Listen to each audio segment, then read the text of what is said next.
So if you are somebody who loves children's literature, if you've ever had curiosity about how kids learn to read, or you simply want to just know more about how to bring the magic of literacy into your life, whatever your age, you are going to love our next guest.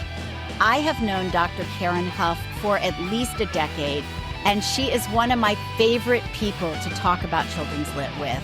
She is a university professor at Shenandoah University, where she oversees language arts and literacy. She is that professor you go to when you want to learn more about reading instruction. But more than that, she is the chair of the Children's Literature Conference at Shenandoah University, which is celebrating 40 years this summer. So we are so honored and thrilled to welcome Dr. Karen Huff to the Adventures in Learning podcast today. Wonder, curiosity, connection. Where will your adventures take you? I'm Dr. Diane, and thank you for joining me on today's episode of Adventures in Learning. Karen, welcome. I'm so glad you're finally able to join us. Thank you, Diane, for having me. And it's great to see you with a screen, but still great just to see you. I miss our conversations at the espresso bar. Me too. So, Karen, you have been part of the Children's Literature Conference for quite a while. How have you seen it change over its birth? Well, all these years, for 40 years, I've been with the Children's Literature Conference, and it is interesting to watch how it's changed along the way. Our first conference, I did with Laura Robb and Nancy Larrick. And I can remember, Laura and I were having breakfast at our house one morning and talking about children's books. And we were just talking. And one of us, I don't know which one, said, we should have a children's literature workshop. Oh, great idea. Let's do that. And of course, Nancy Larrick had just joined the board of trustees. And we kind of feel like she probably is the one that maybe pushed the president of the university at that time, Dr. Davis, to say, just let him do it. And we did. And we were using the largest room on campus at that time. And I can remember when we did the mimeographs of the program and sent it out to schools, we said it was limited to 85 people. And we laughed about that. Can you imagine? We're not going to get 85 people. But in 3 weeks, we were filled. So every seat in hall, our largest room was filled. We had 85 people attend. And the first conference was, of course, Nancy Larrick spoke, Steve Kellogg spoke, and Catherine Patterson spoke. And so it was wonderful. And 85 people. And then each year after that, the conference began to grow. The second year, we went to a little bit larger spot on campus. And we filled that spot as well. And then we went to when a new building was built, we went to that, and that held 176, and we were filling that, and then finally to where we are today with an auditorium of 300. And we still want the conference to remain a small conference because it's personal, and people can interact with the authors. They can have coffee with them in the morning and chat. They can eat lunch with them. It's just a very informal, and people have a chance to talk with the authors. Now, I have noticed since COVID, before COVID, as you remember, we did an entire week. Yes. And teachers would show up and librarians would sign up for the conference, and they would say, this is my vacation week. And around campus, people will call it your party. Karen, when is your party starting? And the party, this is serious stuff like that we're doing. But before COVID, easily we would fill the conference with all 300 seats, and we often had a waiting list of another 100 to get in. And now we're seeing that teachers aren't coming, as many teachers aren't coming for the in-person part, which I still love. And I think it's so different than just the virtual piece because of the makeup of the conference. You have a chance to be up close and talk to some of the best and the brightest in the field. So after COVID and during COVID, I guess that's when we started it, the virtual classroom events. And we do it for an affordable price. And afterwards, so many teachers and librarians emailed us and said, "Oh, thank you so much because you made an author visit happen in my classroom and we could afford to do it." And that was wonderful. And so we haven't let go of that virtual piece. And so we still do the virtual piece. And then for classroom visits, and then teachers, librarians, can come back afterwards for a happy hour with the author. And so that's when it's adult conversation, talking about books. And so in all, we still have as many people that present it, and I hope to again have those 300 teachers in that auditorium saying, "This is my vacation." And because it feels like that. So No, that's how it's changed along absolutely. the way. Well, and I was fortunate enough to join you for many, many years of the in-person. And through you introduced me to folks like Catherine Applegate, John Shue, Grace Lynn, Adam Gidwitz, Matt De La Pena, Lauren Long, Yeah. Vanessa Brantley Newton, Alicia D. Williams. Like the list goes on and on and on of people you brought into my life through your conference. And truthfully, Karen, you're probably one of the reasons the Adventures in Learning podcast exists, because it was through those conversations that I started thinking we really need to talk about things like books as windows and mirrors and sliding glass doors, about the power of the read aloud and play, about why children's literature is relevant today. Because I think people sometimes get caught in this idea that they're kids' books. Who cares? Well, exactly. Exactly. And I even hate the term kitty lit. That makes me crazy, because it sounds like cat litter, and we should call it kitty lit. And I always have a comeback for another faculty member that may make the mistake. They don't do that anymore, of calling it kitty lit. But yes, it's serious what we're doing. And if children aren't exposed to the best children's books, they miss it, and they miss that vocabulary, they miss that background knowledge, they miss the beautiful art, all of that, and the way they're exposed to it, of course, parents do, but many parents don't know the field, and so the child's first exposure is often that classroom teacher, and so that's why, we work so hard to reach those classroom teachers, to reach the undergrads that are in our elementary education program, because these books are the tools that we use to create that engagement and motivation to want to learn to read. And we know it's so hard to define what a good book is. And generally, my definition has now moved towards good for that, a Right. book that is good for a kid in a particular moment bears a Right. lot of weight. How do we help kids find those good for books? Or maybe the question is, how do we help the adults in their lives be able to meet that need to help a kid find that book that unlocks wonder and curiosity and play, and to recognize that that book might be the graphic novel, it might be a sports book, it might be nonfiction, it might be a book that you didn't have as a child yourself. Exactly. And I agree with you. Any book a child loves is a good book. I think, from my side, from the university side, I really feel that it has to be like somebody has to introduce those undergrads to the books that are out there. So to a wide range of the books that are out there and available for students. And of course, we can never reach all of the books that are out there, but I think if we make them curious as an undergrad in a teacher education program, they continue to be curious and they just grow. We had graduation last week, and I took our graduates in the elementary ed program out to lunch, and one showed me her cap, that she had decorated it all with children's books. And, she was one who was a little bit reluctant when I would introduce them in class.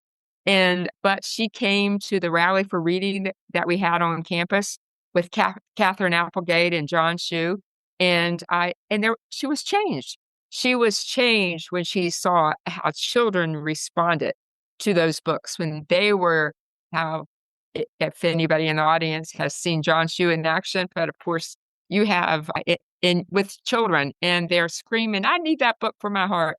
I need that book for my heart. And when they realize that, yes, those books are needed, I think it motivates them more. So that gave me quite a happy moment when she showed me her top of her cap. It didn't say, thank you, Mom, thank you, Dad, who they needed to be thanked to, but all children's books on top of it. And so I think that we need to think long and hard about how we do that in teacher education. We incorporated it with the reading program.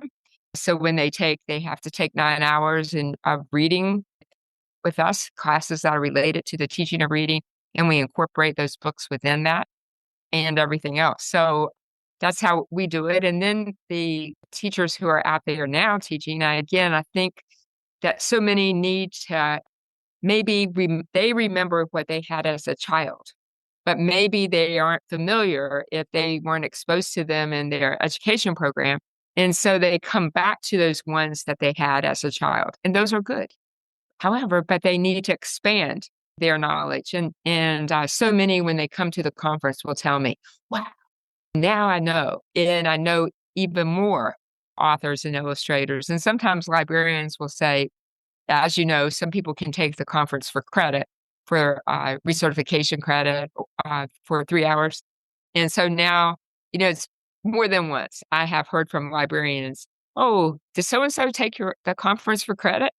And I'd say, yeah, they are. They're in the conference. So I knew it because they're in the library looking at books. I haven't seen them in here before. Things like that. And I think that it's just that exposure of like this wonderful tool that we have out there. And and I think once people have exposure, once we get them hooked, people stay hooked. That's a beautiful ripple effect. And I know that's something I've certainly seen at the conference as well, is that you have these opportunities to meet the authors, to listen to them talk about their craft, to see an illustrator actually create an illustration on the spot, and then to go into smaller workshops with them where you have that intimacy of 20 or 30 people learning how to ask questions, or you're seeing how other educators are taking these books and building connections to play or to STEM and STEAM learning or to writing. I think all of that is powerful. How do we make this kind of experience accessible to teachers? How do we encourage more of them to take advantage of this? Well, I think getting the word out that it happens in Shenandoah's 40th anniversary, but we're certainly not the only university doing conferences like this. I went to a conference, a children's literature conference, every weekend in April. So they were Friday, Saturday, sometimes just Saturday. I can't get enough because I like to hear the authors. I like to hear their presentations if I can before we invite them to Shenandoah, but I'm always learning more as well. So I think there are conferences like this across the country and that people can check those out and see, sometimes for a weekend, sometimes for a day. I would like it to be, even if we can make it more professional development kinds of things that we do, that, we bring a whole school system and they come and they participate as well. I think that begins to get that word out. And I think what happens is we create this reading community. And that's what we're going for, that there is this real reading community at an elementary school, at a middle school, at a high school, where children feel it when they walk in the door. And I think that's what we're all working towards, to not just a classroom community of readers, but an entire school community of readers. I love that notion of the community of readers. And I think that you're right. It starts with in professional development, creating places where educators feel supported and where they have a chance to work with the other members of their teams and with the grades above and below them, that when we can start looking at it as you're not on your own fighting against a scripted curriculum, you're not in isolation sneaking read-alouds into the classroom, but you're supported by a librarian and by all of the other people around you, it becomes more organic, and you start finding ways that it doesn't have to be a battle between the two, but instead you're able to make time and you start seeing ways to organically work children's literature into every subject, not just reading and writing, but into your social studies, into your science, into your math as well. Right, and it has to be there, and there's a book for everything. I mean, really, I mean, you do it all the time. "Oh, I have a book for that. I have a book for that." Exactly. I can tell you a book for that, but I think that is definitely so important for us to be able to do that and to reach people. And I do sense that some teachers think, "Well, the conference is nice, but I have to follow this scripted program." And in some schools, they're only allowed to read the books that are in the program. I don't think that was ever anyone's intention, but I think in some school systems it has evolved that way. And in fact, in one group of students that I'm working with, that it was a graduate class, and it was a Zoom class, and the teacher said, "Okay," and they were all from the same school system, but a teacher said, "Okay, I'm going to tell something I did. I don't want anybody telling on me." I'm thinking, "Oh my, I don't know what she's going to say."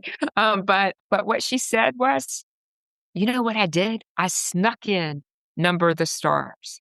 And that killed my heart, that a teacher had to think that she was sneaking in Number of the Stars. And she said, "And I still met all the objectives in the program." And I don't think the administrators would have ever wanted a teacher to feel that way. I can't imagine somebody's telling a teacher, "No, you can't share Number of the Stars." It was a fifth grade class, of course, they're Right. studying World War II. So I don't think that was the intention, but I think for some, that's become their reality in some schools. In another teacher in another class, we were talking about similar things, and the teacher said, "You know what I do with my read alouds? I stand in front of the door to my room, in front of the window, and I do the read aloud that way because nobody can see what book I'm reading." Now that's not right. Oh, That because she was veering away from what was in the unit, the book to be read in that unit, but it was still another great book. And so I don't think that was the intention, but that's the way it was translated to her. At any rate, that she was not allowed to read any other books except the books that are in a scripted program. And I think that will loosen up. We do need to get better at, when we look at what has happened with the science of reading. Yes, being better teachers of foundation skills was really important. We needed to be better at teaching phonics and all the other foundational skills. But I don't think it was ever intended that teachers still wouldn't share other books with students, because my concern is then what happens to vocabulary? What happens to background knowledge? If the teacher can't share books and recommend books, like, "Oh, you're interested in this, you should read this book. You're interested in that, you should read that book." And I do think it will come back, that everything is important. The foundational skills are important, and also the books are important. absolutely. And, I was thinking about foundations in terms of making sure that every child sees themselves in a book. I know you and I both are great proponents of Dr. Radine Sims Bishop and Windows and Mirrors and Sliding Glass Doors. You mentioned another giant in the field as well. Nancy Larrick wrote the article that changed everything in terms of highlighting the disparity in children's literature between books that were catering to white children and books that showed a broader, more global community. How has working with Nancy and also with Dr. Sims Bishop, how has that shaped your work, but also the way the conference has evolved over the last 40 years? Well, I haven't I didn't have the opportunity to meet Dr. Sims Bishop in person, but Nancy, it was just amazing how we met and how she became my mentor. The year that I came to Shenandoah, she joined the board of trustees at Shenandoah, and it was still in September, and the dean said to me, "Oh, we have a new member of the board of trustees, Nancy Larrick, and she would like to meet you." Well, I was straight out of graduate school, and I had studied Nancy's work. And you're speaking of course, the all-white world of children's books, September 11th, 1965, and I knew who she was, but I thought, "Oh, no." I am going to try to sidestep her. She's going to learn. I was so young, and she's going to learn right away. She does not know enough to be teaching here. That's my own insecurity at the time. And I kept trying to sidestep her. And then finally, there was no sidestepping Nancy Larrick. And the first time I went to lunch with her, it was to go to a Children's Book Guild luncheon in DC. And she introduced me to so many people, and I was overwhelmed by all of it. But she was with us at the conference right from the very beginning, and she stayed until it would have been the July before her death. And the last person she got to hear speak at the conference was Jacqueline Woodson. And I remember that day so well because at that point, her mobility was compromised and she came by medical transport to the conference. And so we brought her in and she enjoyed the presentation and I had a chance to introduce everyone to Nancy and she received a standing ovation and she was just such a mentor to me. And I grew so much because of her. And in the beginning, people didn't come to the conference because Laura and I asked them to come. They came to the conference because Nancy was associated with it. And so we had some wonderful authors at the very beginning. And I think of the people I had a chance to meet because of Nancy. They came to speak at the conference, but Tom Feelings, Donald Cruz, uh, Ash, Ashley, of course. Oh, Ashley Bryan.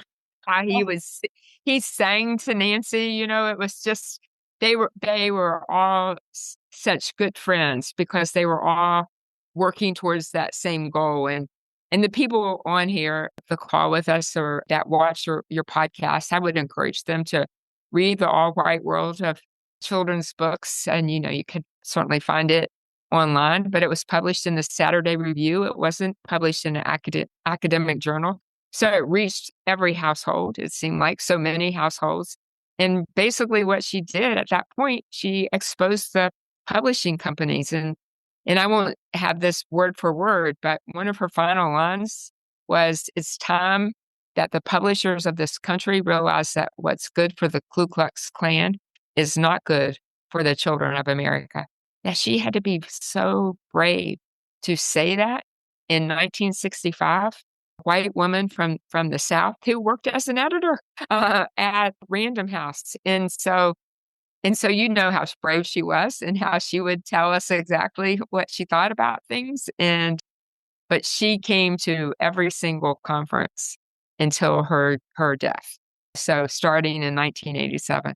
And so, I can't thank her enough. And so many of the people I remember so fondly and think, wow, what an opportunity. And I know it was Nancy.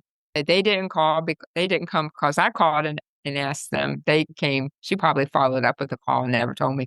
But, people like Charlotte Huff and Vera Williams. And if I didn't say Jerry Pinkney, I have such fond memories of him being with us. But we had a great start with Nancy. And of I'll course, include the link to that article because it really is one of the foundational things and unfortunately is timely again. exactly. And not so much on the publisher's end, because I do think that we've evolved and publishers are trying to change that world. Authors and illustrators and creators are trying to change that world. But sadly, we're living in a world where there are people afraid of allowing kids to see the world as it is and as it can be through the lens of children's literature. And those are the people who are trying to ban books, who are trying to limit what you can read in school or in libraries. And it would be worth taking a look at Nancy's article again and also to read Dr. Sims Bishop. And I will drop both of those in the link for you, as well as places you should go to learn more about every library and PEN America, because I think those are important places for people to be aware. Exactly. And it is. And I think of Nancy often, and I think, what would she do right now? How would she respond? And so the conference has always been very diverse, and that's part of our foundation. It's always going to be that way because it is so important for children to see themselves in the books. And I really do think the books on a teacher's shelf in their classroom say so much about them also as a teacher. It is so important.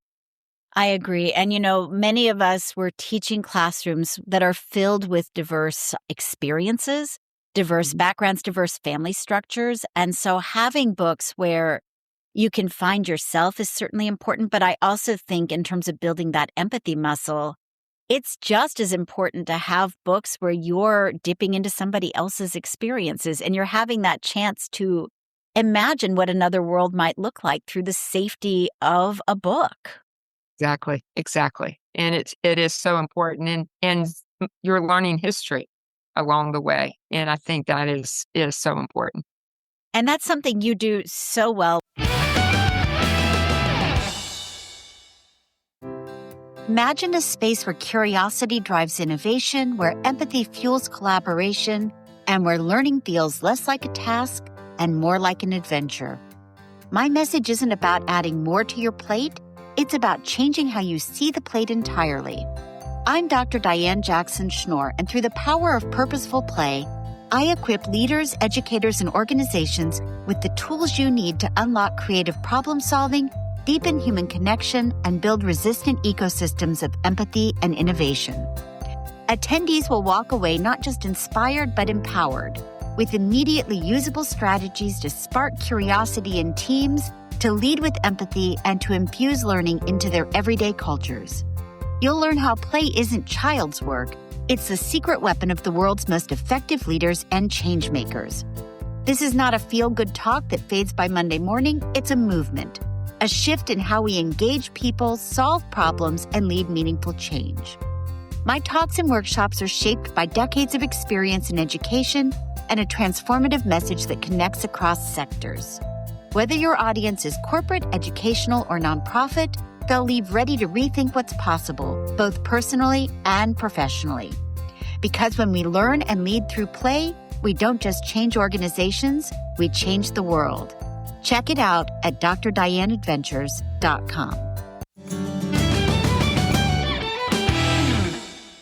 With the Children's Literature Conference, are there some specific memorable stories that stick out for you of people who have come, moments that have happened at the conference over the 40 years? Oh, there's so many. There are so many stories of things that I remember, remembering that memory I will always keep in my head of Jacqueline Woodson speaking and Nancy Larrick there in her wheelchair at the same time. And I'm thinking, what a wonderful way for that to be Nancy's last visit to the conference.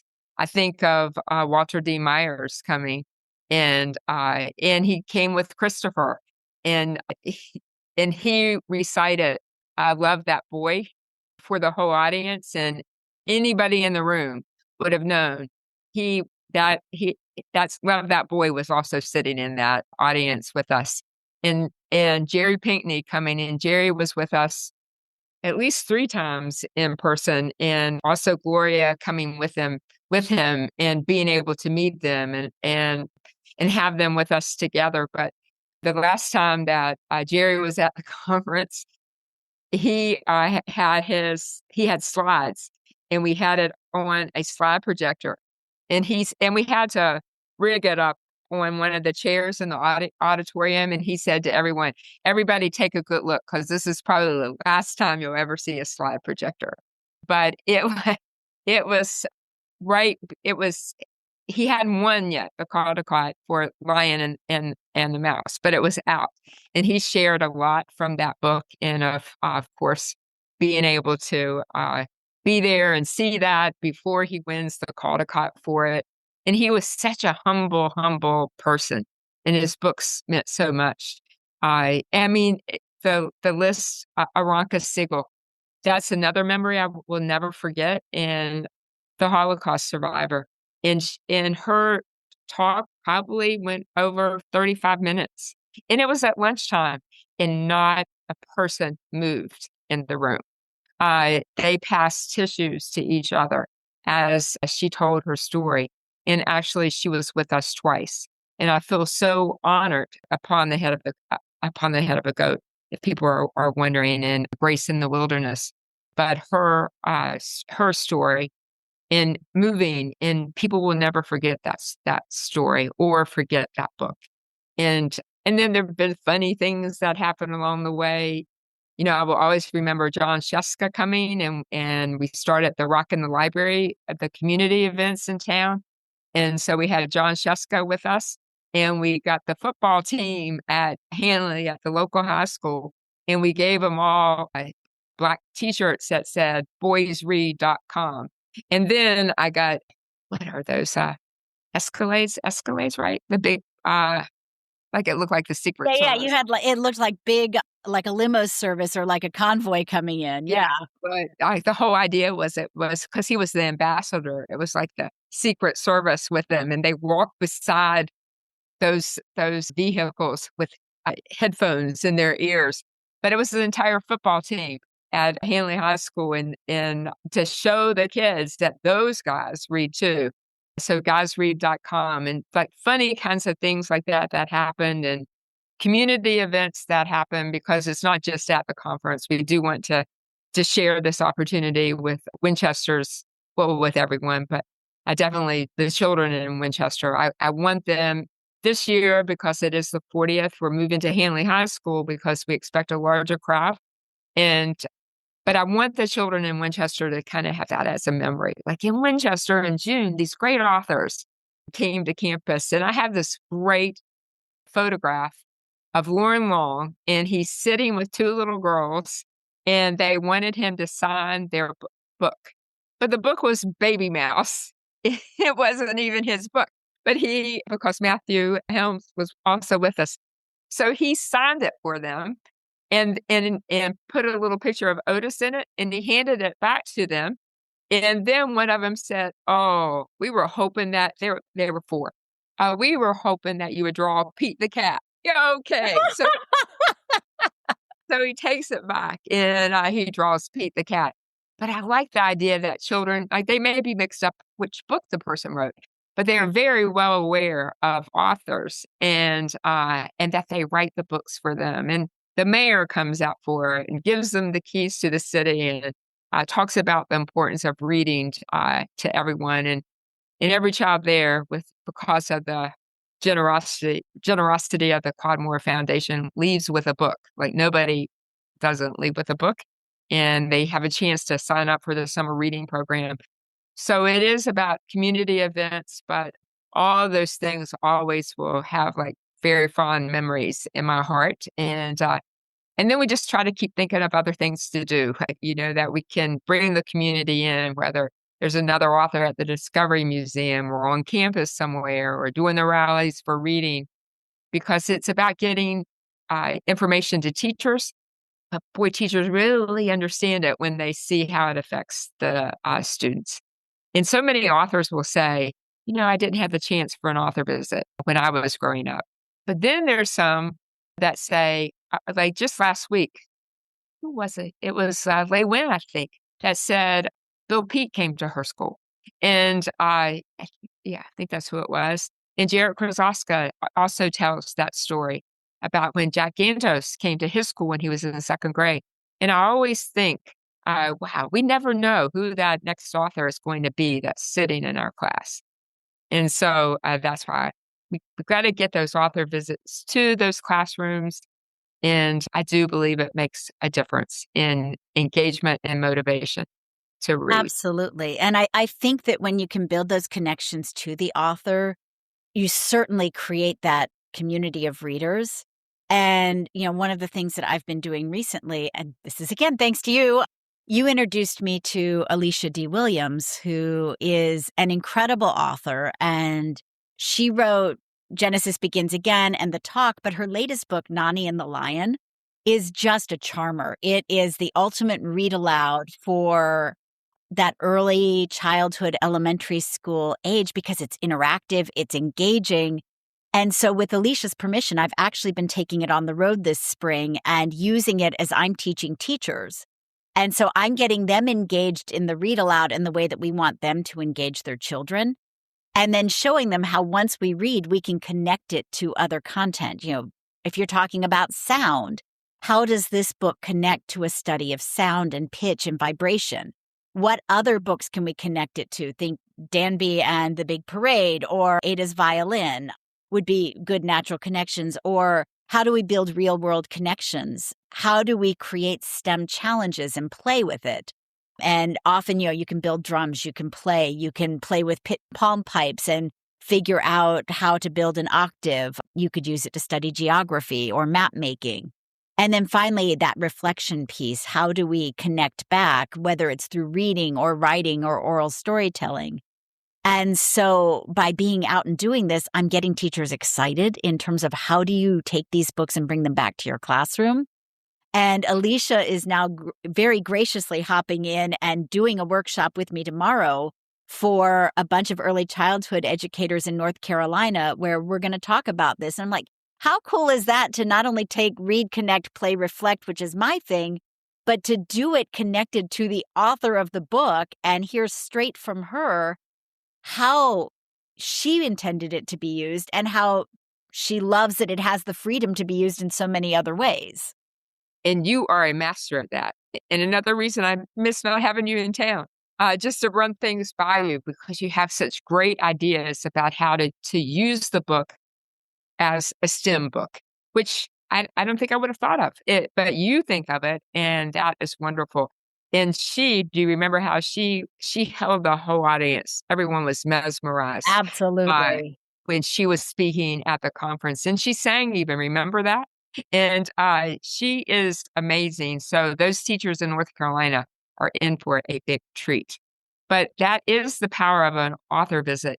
And just, it was at the end of March. That's when we did it. We brought Lucky Diaz here. Love And Lucky. yes, he was great. One of the graduate students was doing a study on dialogic reading, and we were using bilingual books. And of course, Lucky's, we used the Palatera Man. And then the day that we used the Palatera Man, it's for, of course, dialogic reading. You work with the parents and the children. We decided, hey, we need to take Pauletta's to the entire kindergarten class, and everybody in the kindergarten area, all the students received a copy of the Palatera Man. So we put the music on, and we're walking down the hall. We got a fourth grader, and he decorated a bike, and he was the Palatera Man, but all the students got the book. And with the music, one of the teachers said, "Do you think we could ever bring him here?" And I said, "I think we probably could. Let's just see." And Winchester City was happy to do that. And when he came at the end of March, every child at Quarles Elementary knew who Lucky Diaz was. Every single child. Every teacher had done something with him, with his books, and they were well aware. And so Lucky visited the classrooms that day. And then they put a sticker on all the kids that said, "Ask me who I met today," and sent them home. Now, the parents did know it was Title I Family Night. 500 people were there for the Title I Family Night. No one ever believed that 500 people would show up. But again, I think when the children get excited, they tell the parents, "We've got to go.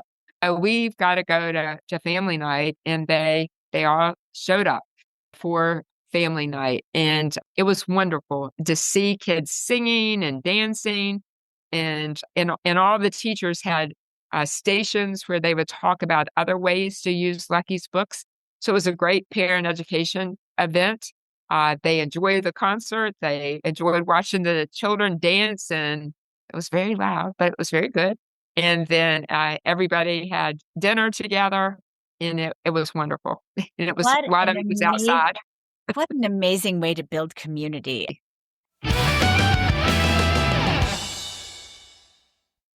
Hello, I'm John Shu, and I love the Shenandoah Children's Literature Conference, and I'm wishing it a happy 40th birthday.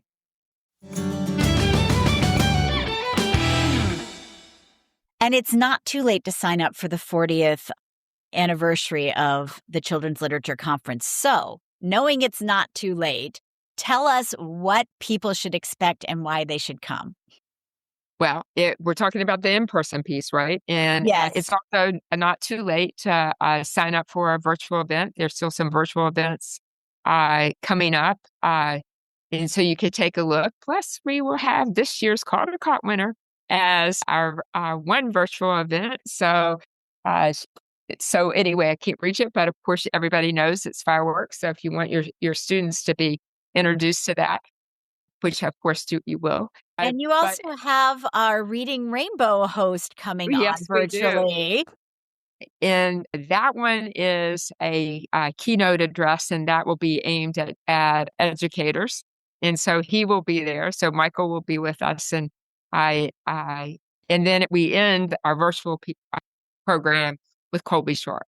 And so, and that will end on June the 9th. And then the conference, the in-person piece starts on June the 24th. And you could expect to have a good time. I hope that you expect to have a good time. And every day there will be keynote addresses by the authors. And Diane, I'm glad that you mentioned it, the breakout sessions. And the breakout sessions, it could be really with a very small group of teachers. Everybody has a chance to decide which breakout session that they want to go to. And it's not just authors. And, as you know, if you could be with us this year, it would be one of your STEAM workshops would be there as a breakout session. We have some librarians of the year. We have principal of the year as voted by the Librarian Association in Pennsylvania. She talks about what happens at her school to create that community of readers. So there's a variety of breakout sessions that you can go to. So you could end up at a breakout session with a very small group of people because there's 4 other authors that you could choose from to go to. And so you have those breakout sessions. And then each day we will have some kind of community event. So in those, of course, aren't required, but you're certainly welcome to go to any of those events. And so the Rock in the Library, which will be moved to the bigger location. And then we're going to have something, because Peter Brown will also be with us. And so we're going to have an event in the AI virtual reality section of To campus. connect to Wild Robot. Exactly. And so we'll have a planetarium there, which children can go out and also a movie that night, the Wild Robot movie. And then that's a reception also for alumni who've been to the conference before. And then the conference ends on Friday. And we don't have a specific event on Friday, but if you want to hang around on a Saturday, we will be going to Warrenton, Virginia for the Great Big Book Party. And so the authors that are with us on Friday will travel to Warrenton for the Great Big Book Party. And that's with the help of the Hazel Family Foundation, who became aware of our Rock in the Library and wanted to do the same thing there. So that would be that one there as well. That's exciting. So in addition to Peter Brown, who else is coming in person? Okay. And you can go to www.su.edu/CLC. And so I have to go down this list and do it. So Peter Brown will be with us. David Catrow will be with us. Ben Clanton will be with us. Deborah Heileckman will be with us. Joanna Ho. Gordon C. James will be with us. Jarrett Krasoska will be with us. Lauren Long will be with us. Dan Santat will be with us. Colleen Venable will be with us. And I think I got them all. If I said 12, I got them all. And so those are the authors that will be with us. And we even have a surprise visitor. So we really have another one that will be with us, but that's a surprise. Awesome. And it's not too late to sign up for that. And it's not too late to sign up for the virtual either. And if you sign up for the virtual, you can get the recordings for the ones you've missed. Is that correct? That's correct. If you sign up for the all access pass for the virtual, you can get the recordings for the ones that you missed. And so the classroom visits are recorded. Which would be a great opportunity to share those classroom visits with your students that you might not have done otherwise. That's right. And children that are on live during that time, and that's anybody that signs up for the 1:00 session or logs in for the 1:00 session, the children in the classroom can ask questions. And so There will be there's a question answer. Even if it's recorded, it might spark questions in other teachers' classrooms, like, well, what about this? What about that? So that's also important. And then the in-person will begin on the 24th. So it's the 24th, the 25th, and 26th. And really, it is a whirlwind, but it is definitely a fun one. And it wouldn't happen without, there's so many people that help with this conference. And some of them have literally been with me since they were the work study student and have been there for every conference except one. And so we hope to see lots of people with us new. We welcome the past attendants, and there's really several past attendants that come every year. And we're always happy to see them walk in the door, but equally as happy to see the new people walk in the door because we think we will see them again. And we try to keep a theme going all the way through it, things that we've started from the beginning. Like we have snacks in the afternoon that relate to the book. And Snacks are fabulous.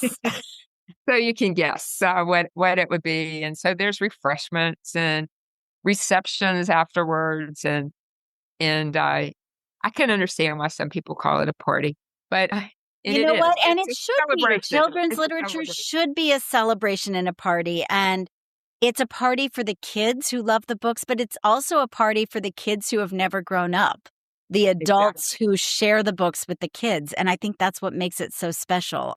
You know, as you were talking, I was thinking about one of my own personal memories from the conference. And you helped, again, create this special moment for me. Back when I was working on my doctorate and, I was a brand new mom, like literally I had given birth to Ella 3 weeks prior. And I had a 3-year-old and I had Ella. And Dr. Smolkin, who was my advisor at UVA, says, "Oh, I'm sorry. I can't go to this conference in Abingdon that I was supposed to go to. I need you to go to the conference. And you're going to, by the way, be on stage and you're going to interview Lois Lowry." And I'm sitting here frozen thinking, oh my gosh, for me, interviewing Lois Lowry, it's like you with Nancy. Lois she had moved me so much with The Giver. She was way up here in my imaginations. I felt very intimidated and I'm thinking, and what am I going to do with these children? And Barry, my husband, said, we'll make it work. He drove out with me. And as I'm sitting on stage interviewing Lois, Ashley Bryan, I catch a glimpse in the back. He's walking around the back holding my baby and soothing Ella. And so he's walking her back and forth. And there was a moment while Lois is signing books that she's holding Ella. And I have no pictures of any of this because... Oh, no. I'm like, new mom, I'm not thinking about this. I may have one picture of Lois with my 2 children. And Miranda at the time was really into Goonie Bird Green. We would do that as a read aloud. She was precocious. And fast forward nearly 20 years later, and you had Lois at the Children's Lit Conference. And you were always so gracious in inviting me to join the authors at lunch because I would then give my time and do the workshops. It was a lovely thing for me. And I said, Karen, is there any chance that I can bring my daughter Ella to meet Lois? And you made that happen. You said, absolutely, she can come join for lunch. And one of the most amazing moments I ever saw was to see Lois Lowry and Ella Schnorr having this conversation together at lunch, and thought, what a beautiful bookend, and how powerful is this woman's writing that it's resonating, not just like it did with me, but it's resonating with my daughter and it's resonating with her peers. And now she's got a brand new book coming out and she's 87? Right. I have 2 final questions for you. My first question is, has there been a book that has come to you through the last 40 years that you discovered through the conference that has stayed with you? Oh gosh, there would be so many. It would just be hard just to pick one. I'll let you pick more than one because you're Karen. Oh, shoot. It's just so many. Of course, because of the conference, Aranka Siegel came to me because we had a cancellation and the publisher said I would really recommend Aranka Siegel. And I think I would have missed that book upon the head of a goat if it hadn't been for that recommendation from the publisher. And so, and again, what a life-changing book when you read it.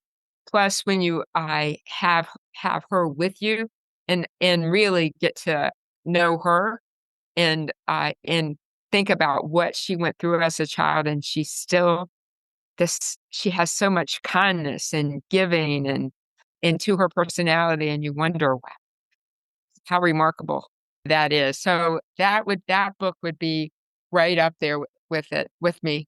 And then others that have come, I think are more. I can't even think. I'm thinking, did I know that book before I invited them to come? Of course, Al Moon with Jane Yolen, you think about, but I think, of course, I knew that book before I invited her to come. But like To See an Owl, you think when you read Love To that See one. an Owl, you think about uh, Al Moon. And if you were going to share To See an Owl, or you would definitely put that with Al Moon so children can see. One that, again, I think I knew the book, but again, knowing the book and really knowing the book uh, is also very different. And I always learn more about the book after the author comes. And still to this day, Bear Williams, A Chair for My Mother. I Yes. think about this book often.